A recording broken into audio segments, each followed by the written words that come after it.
Hello guys, তো এর আগের ব্লগে তোমরা দেখতে পেয়েছো যে আমরা পিৎজা অর্ডার করেছিলাম, যেটা আমরা খেতে পারিনি। তাই তনিমা আর আমি অ্যালকনিতে বসে ডিসকাস করছিলাম যে কি করা যায়।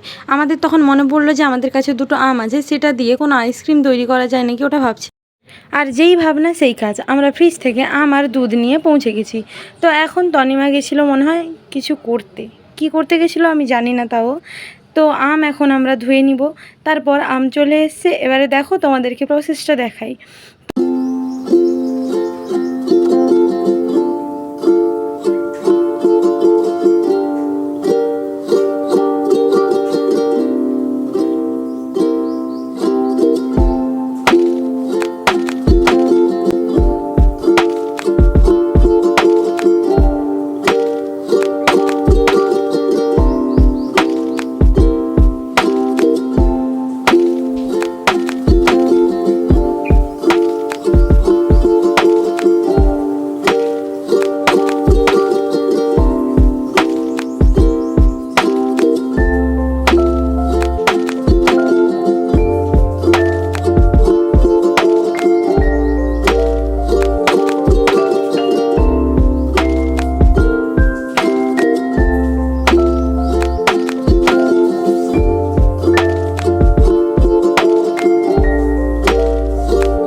তো 24 ঘন্টার পরে এটাকে আমরা ফ্রিজ থেকে বের করে নিয়েছি।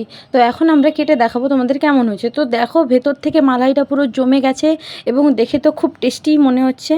আর বন্ধুরা, এটা শুধু দেখতেই নয়, খেতেও ছিল ভীষণ টেস্টি। তো এত কম জিনিসে এটা ছিল খুবই টেস্টি। তো তোমরাও ট্রাই করে দেখো। বাই।